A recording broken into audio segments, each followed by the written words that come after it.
دوستو، اگر تاریخ کے تناظر میں دیکھا جائے تو اسرائیل کو اسلامی ممالک سے اپنا وجود تسلیم کروانے کی ایک وجہ تو اپنے جائز وجود کو بالآخر مسلم ممالک میں جائز حیثیت دلا کر مسلمانوں سے معاشی فوائد حاصل کرنے کے ساتھ ساتھ آنے والے وقت کی پیش بندی بھی ہے۔ دوسری طرف مخفی طور پر اس تابوت سکینہ کی بھی تلاش ہے جس کے ذریعے سے یہودی اپنی کھوئی ہوئی طاقت دوبارہ حاصل کر کے دنیا بھر میں اپنا تسلط قائم کرنا چاہتے ہیں۔ دوستو، تابوت سکینہ کیا ہے اور اس میں کیا کیا چیزیں تھی؟ یہ ایک ایسا سوال ہے جس کے بارے میں مسلمانوں کی نئی نسل ناواقف ہے، جو کہ تمام مسلمانوں کے لیے لمحہ فکریہ ہے۔ ہسٹری وائز کی ویڈیوز میں ایک بار پھر خوش آمدید۔ جن دوستوں نے ہسٹری وائز کو سبسکرائب نہیں کیا وہ سبسکرائب کرے اور اس ویڈیو کو لائک کرے۔ دوستو، بائبل کے مطابق اس میں حضرت یوسف کا جسد مبارک اور بائبل ہی کی بعض روایات کی روح سے ہڈیاں اور کپڑے تھے اور اسے حضرت موسیٰ مصر سے اپنے ساتھ لائے تھے۔ قصص الانبیاء میں ہے کہ اس متبرک صندوق میں تورات کا اصل نسخہ حضرت موسیٰ و ہارون کے عصا و پیرہن اور من کا مرتبان محفوظ تھا۔ دوستو، اس تابوت کے بارے میں اللہ سبحانہ و تعالی کا ارشاد گرامی ہے سورہ بقرہ آیت نمبر 248، اور انہیں ان کے نبی نے کہا کہ اس یعنی طالوت کی بادشاہی کی نشانی یہ ہے کہ تمہارے پاس صندوق آئے گا، اس میں تمہارے رب کی طرف سے سکینت ہے اور آل موسیٰ و آل ہارون جو کچھ چھوڑا تھا اس میں سے باقی ماندہ چیزیں ہیں، اسے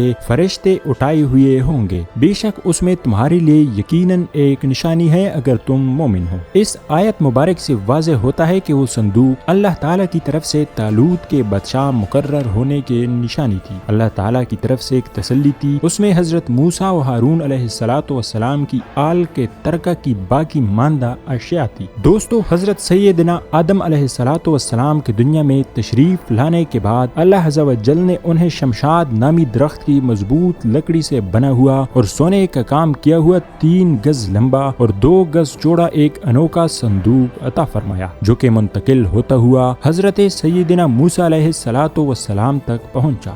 دوستو، حضرت سیدنا آدم علیہ السلام کو جب صندوق ملا تو اس میں تمام انبیاء کرام علیہ السلام اور ان کے مکانات کی تصویریں تھی۔ سید الانبیاء حضرت محمد مصطفیٰ صلی اللہ علیہ وسلم اور آپ کے مقدس مکان کی تصویر ایک سرخ یاقوت یعنی لال قیمتی پتھر میں تھی۔ اس تصویر میں آپ صلی اللہ علیہ وسلم نماز کی حالت میں تھے، جبکہ آس پاس صحابہ کرام علیہم رضوان موجود تھے۔ یہ تصویر ایک قدرتی تھی، انسان کی بنائی ہوئی نہ تھی۔ جب حضرت سیدنا موسیٰ علیہ السلام کو یہ صندوق ملا تو آپ اس میں اپنا خاص سامان رکھنے لگے۔ اس کے علاوہ صندوق میں تورات شریف کی تختیوں کے ٹکڑے، جنتی لاٹھی حضرت سیدنا موسیٰ علیہ السلام کا لباس، حضرت سیدنا ہارون علیہ السلام کا امامہ اور ان کی لاٹھی، حضرت سیدنا سلیمان علیہ السلام کی انگوٹھی اور بنی اسرائیل پر نازل ہونے والا وہ برتن بھی تھا جس میں آسمانوں سے من و سلویٰ اترا کرتا تھا۔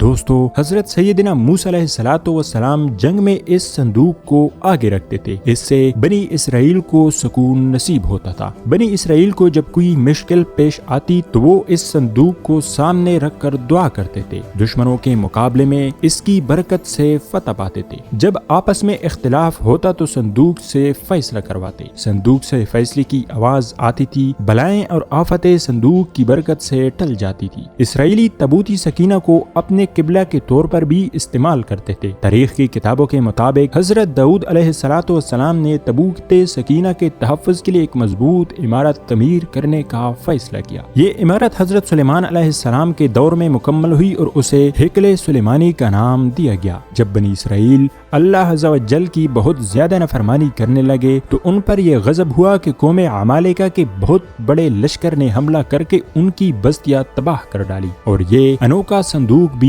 اٹھا لے گئے۔ اس کے بعد قوم عمالقہ نے صندوق کو گندی جگہ رکھ کر بے ادبی کی، جس کے نتیجے میں وہ مختلف بیماریوں کا شکار ہو گئے اور ان کی 5 بستیاں ہلاک ہو گئی۔ انہیں یقین ہو گیا کہ یہ سب مقدس صندوق کی بے ادبی کا نتیجہ ہے، چنانچہ انہوں نے صندوق ایک بیل گاڑی پر رکھ کر بنی اسرائیل کی بستیوں کی طرف چھوڑ دیا۔ دوستو، وہ صندوق 4 فرشتوں کی نگرانی میں اس وقت کے نبی حضرت سیدنا شموئیل علیہ السلام تک پہنچا۔ یوں بنی اسرائیل کو